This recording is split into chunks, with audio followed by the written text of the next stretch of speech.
this is John from caveofprogramming.com, and this is a fairly small but nevertheless very important tutorial on casting in Java. So in Java there's a bunch of numerical types. For example, we've got int, which let's say we have an integer value. We can use int to store it, and there's also like there's a short version of int which takes up less memory. I think int is actually 32 bytes, and short is I think 32 bits for int, and short is 16 bits. I think that's right, or 2 bytes. So let's say short value equals 55 or something. And there's also like a byte type, and byte can only store up to from minus 128 to plus 127. So a total of 256 different values if we include the 0. So let's say here byte value equals 20 or something. And there's also like a long, so long value equals, and that could be a really long number. And of course we've got floating point values. We've got float value, and this can have a point in it, equals something like this. And we've got a double value that has even greater precision.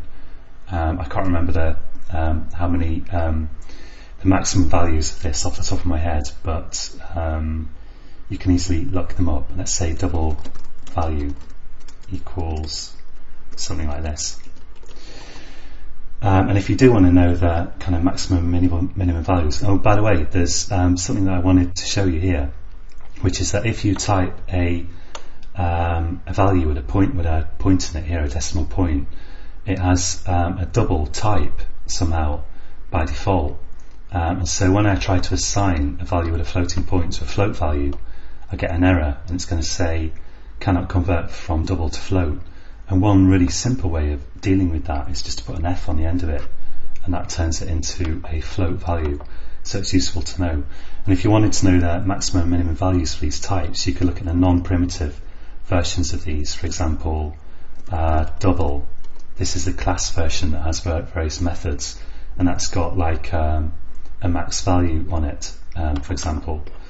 So, or I could say, like byte.max value. Let's just do a sysout on that so we can see sysout. And if I run that, it's 127. Now you can actually cast from one kind of numerical value to another. So if you have one kind of numerical value and you want to store it in a variable of a different type, you can use a cast. So I could say, for example, if I say like int value here equals long value, like that, and I save it, I'm going to get an error here because it's saying cannot convert from long to int. But in fact I often can convert from long to int, because if I look at this value here, that would fit in an integer type. It's a relatively small value. So I can say here int, you put the type that you want to cast to this type in round brackets before the type that you're casting from, and now it accepts it and it's fine. And if I do a sysout on int value, and let's just run this program here, you can see it's still got the right value in, because this value fits comfortably in an int. You can also cast from floating point values to int values or the other way. So let's say I have now I've got an int value there. Let's say double value equals int value, and let's save that. And in fact it's letting me do that without even a cast. But what's going to happen is it's just going to, of course, it's just going to put a 0.0 on the end of it, so it's converting comfortably to a double value. And you don't need a cast there because you're not in a sense you're not changing the value, you're not chopping anything off, or because here there's a potential complication that we'll look at in a second, where if I had a long value that was too big to fit into an integer type, because long is, I think it's 64 bits and in 32 bits, I think, then you could potentially have problems. So this kind of casting is a way of saying, look, I really know what I'm doing, I definitely want to do this, change it to an int. Whereas with this, there's less potential for stuff to go wrong, so Java will just do it for you, you don't need a cast. And we can convert the other way as well. Let's say I want to say, supposing I have a double value, let's set double value back to, in fact let's use that float value there, so I've got a float set to 8834.3. If I say int value equals float value, now there's potential for something to go wrong. Well, not go wrong, but the thing is we're going to lose the stuff after the floating point, the 0.3. Let's change it to actually 0.8 because for a reason that I'll explain in a minute. And Java wants to know that you really do want to chop off the end of this here, so you have to cast it, and I can put a cast here.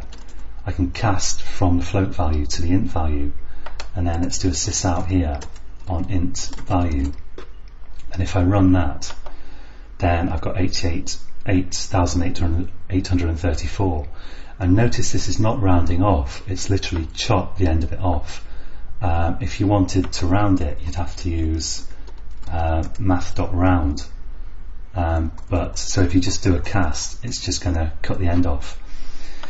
Now, one last thing I want to say in this tutorial, which is that you have to be really careful trying to stuff an oversized type into a type that's not got enough memory to hold it. So byte value, as we've seen, the maximum value of a byte is 127, and let's try to let's say byte value here, and let's try to cast a value to a byte that's too big. So let's say 128, and I can literally type a number there as well. It doesn't have to be a variable.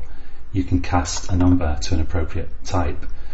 So an alternative syntax here, for example, would be, let's say, float value 2 equals 99.3. So that's a double value, so I need a cast. But instead of putting an F on the end, I could just put float here, and that will work just as well.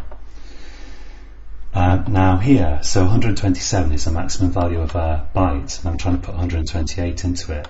And let's just do a sys out here, and look what happens. So byte value there, and if I run that, it's going to minus 128, which is the minimum value of it. So it's kind of like it's wrapped around.